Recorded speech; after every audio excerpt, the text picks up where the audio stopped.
얼마 전 우리 군 최초로 잠수함 발사 탄도미사일을 탑재한 3,000톤급 장보고3 도산 안창호함이 실전 배치됐죠.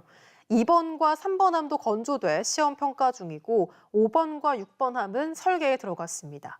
이들 잠수함에는 국내 기술로 개발한 수소 연료 전지가 탑재돼 세계 최장 잠항 기록을 세울 수 있었는데요. 잠수함 수출에도 긍정적인 효과가 있을 것으로 보입니다. 정영민 기자입니다. 검은 물체가 거친 물살을 가르며 웅장한 자태를 드러냅니다. 속도를 높이더니 물속으로 들어가 작전에 돌입합니다. 우리 군 처음으로 잠수함 발사 탄도미사일을 탑재한 3,000톤급 장보고3 배치1 1번함인 도산 안창호함입니다. 얼마 전 우리 영해에 실전 배치돼 작전 임무에 들어간 것으로 확인됐습니다. 장보고3 배치1 가운데 안무함과 신체호함은 현재 우리 영해에서 시운전 중인데 내년 안에 해군에 인도돼 실전 배치될 예정입니다. 배치는 같은 종류로 건조되는 함정들의 묶음을 일컫는데 배치 1에서 2, 3로 갈수록 함정 성능이 개선됩니다.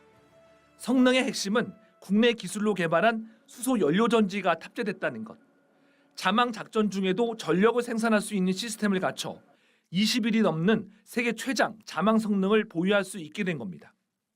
탐지하거나 이제 공격할 수 있는 그런 여유 기간이 많아지기 때문에 저희 대한민국에서는 훨씬 더 작전 능력이 우수해질 수 있는. 잠수함에 연료 전지를 탑재할 수 있었던 건 국내 한 수소 업체의 기술력 덕분이었습니다. 고압의 산소 환경에서도 사용 가능한 잠수함용 연료 전지 모듈을 상용하는 데 성공한 겁니다. 공기를 사용하는 연료 전지보다 효율을 높여 기존 독일 제품보다 성능이 뛰어나다는 평가를 받고 있습니다. 안에 탑재된 수소와 산소의 양만큼 물속에서 계속적으로 잠항하면서 전기를 생산해서 추진하거나 혹은 배터리를 충전하는 데 사용할 수 있기 때문에 최근에는 인도와 호주에서 잠수함용 연료 전지가 탑재된 잠수함 건조 문의도 이어지며 해외 시장 진출까지 앞두고 있는 상황. 해군 전력화로 기술력을 입증받은 만큼 수출로 이어질 경우 연간 수천억 원의 매출 효과가 기대됩니다. 세계 모기업인 대우조선해양과 같이 협업을 통해서 이런 세계 시장에 진출할 수 있는 가능성과 기회가 무궁하게 있다고 생각합니다. 친환경 고성능 연료전지 개발로 적에 노출되지 않고 바닷속에서 오랫동안 작전을 수행할 수 있게 된 해양 세력의 변화까지 주도하고 있습니다.